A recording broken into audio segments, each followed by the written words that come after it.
Ride Epcot's Spaceship Earth with us. As we enter a time portal to travel back in time, our 13.5-minute journey begins. Your photo is taken for future use just past the portal. Be sure to look at the monitor straight on and smile. Around 30,000 BC, we get our first glimpse into the past when we see a group of Cro-Magnon men killing a woolly mammoth. Poor communication abilities will enable them to work together to defeat this fierce beast. The scene that follows takes place when people used to live in caves. A prehistoric shaman tells his fellow tribe members about a recent kill, and wall paintings help preserve his story for future generations. As we go through time, we arrive in ancient Egypt. In this image, a man is seen crushing reeds of papyrus to make primitive paper. The pharaoh speaks his orders nearby, and his scribe records them on scrolls. The scribe, not shown here, writes in a reduced form of hieroglyphics called cursive, which might be thought of as an archaic type of shorthand. The hieroglyphics on the adjacent walls are exact replicas of the original Egyptian art. With the Phoenicians, communication entered a new age. These traders previously dominated the Mediterranean trade, traveling from port to port with their 22-letter alphabet. Most languages could be written using the same characters thanks to this new alphabet. The Phoenician script was improved by the ancient Greeks by adding vowels. The written word could now be spoken clearly. Logic, mathematics, and philosophy all followed this advancement. The next vignette illustrates how the Greeks were the first to establish public schools. For their forces to keep the peace and travel to the farthest reaches of their empire, the Romans constructed a massive network of highways throughout the known world. But more than just soldiers traveled these roadways. These antiquated pathways were used for the transmission of ideas and information. In this scene, a Roman senator gives a centurion instructions to send a shipment to Britain as quickly as possible. When Rome is destroyed and the Library of Alexandria burns, a large portion of history as we know it is lost.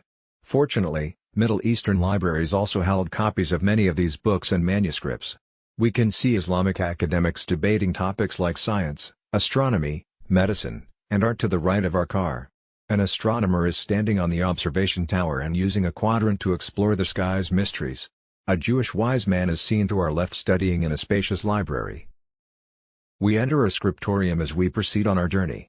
Scriptoriums, which literally mean a space for writing, were common in monasteries in medieval Europe. Here, we observe monks working non-stop to meet the rising demand for books. Johannes Gutenberg created the movable type printing press in the middle of the 15th century. The public can now access information thanks to his new device. Pressmen are seen laying type and sorting paper in the scene's background, and Gutenberg is seen inspecting a page of the Bible he is now printing in the foreground. This document is an exact reproduction of one found in the Huntington Library in San Marino, California, which houses the Gutenberg Bible. Religious manuscripts weren't the only papers produced in large quantities, though. In the years that followed, literature, philosophy, music, and the arts all flourished. The Renaissance brought about a revival of education and the pursuit of knowledge by man. A tutor reading Virgil's Aeneid to a student and musicians playing a brand new piece of music may be seen across the aisle from Gutenberg. As we travel further, we discover more indications of the Renaissance. As the artist works on his most recent masterwork, we first observe his aide mixing paint. A marble statue is being chiseled by a sculptor just beyond.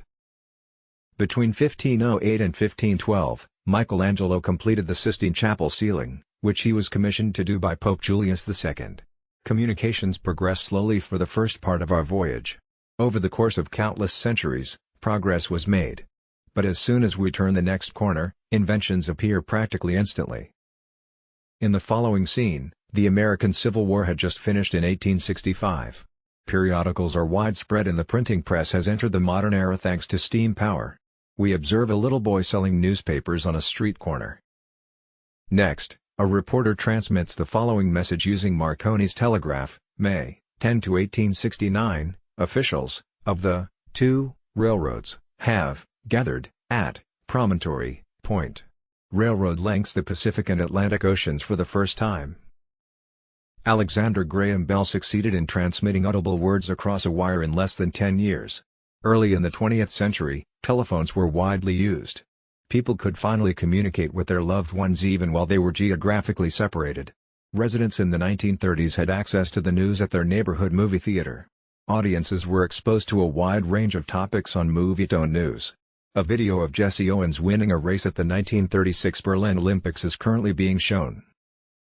Amelia Earhart became the first woman to fly across the Atlantic Ocean in 1928, an exuberant newscaster tells his radio audience. Time travel to 1969. As Neil Armstrong made history by being the first man to set foot on the moon, viewers around the globe were glued to their televisions. This show features Walter Cronkite, who originally provided narration for this attraction. In this scene, the Imagineers made a little fun at Mickey. Take a peek beneath the couch the following time you ride. Mousetrap is a board game that has been set up and is ready for play. Only big businesses and governments could afford computers in their early years. They also spoke a binary language that very few people were familiar with. These huge behemoths occupied a great deal of space and needed cool spaces to function. Not long after the mainframe computer became widely used in corporations, people began to consider a home model.